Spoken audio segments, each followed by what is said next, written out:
Pollution. What is pollution?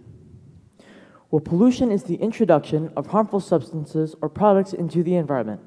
Substances being carbon dioxide, CO2, greenhouse gases, oil, smog, dangerous chemicals, radiation, and just about everything that you hear that is killing your environment and you.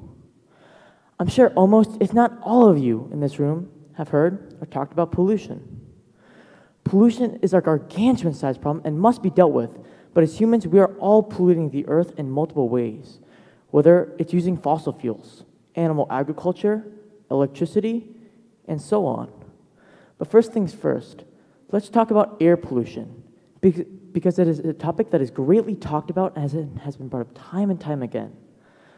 Not too long ago, Malaysia reached critical levels of air pollution due to a forest fire.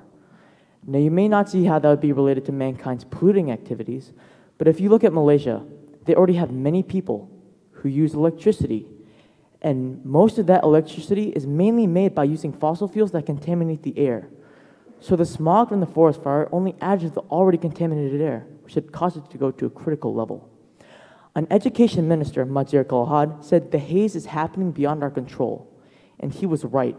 The persistent smog had afflicted large portions of Southeast Asia, causing health alerts and delaying children their education because their health was at risk. And not only is pollution risking people's health, but also causing mental problems within people. Now let's talk about what pollution can do to you, in this case, CO2 or AKA carbon dioxide.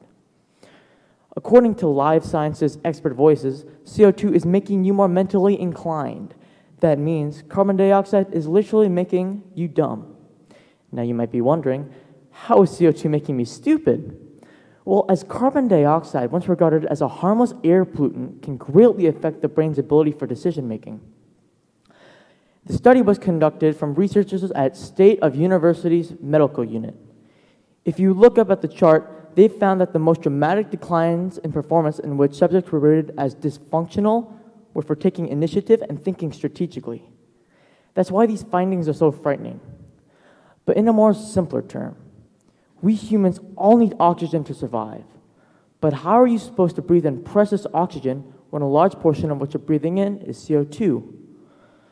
This is a bigger problem in smaller towns or cities because there's a smaller space, but it's with more CO2.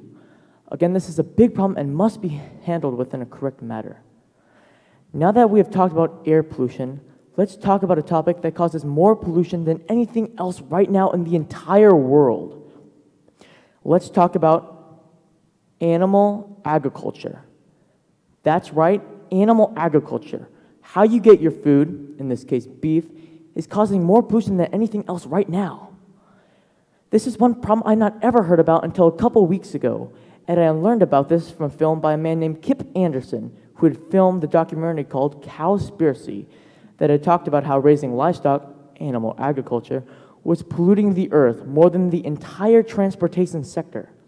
That's cars, boats, trains, and airplanes all over the world and all put together. Now, you might be wondering, how is it doing this? Good question. I'm glad you asked.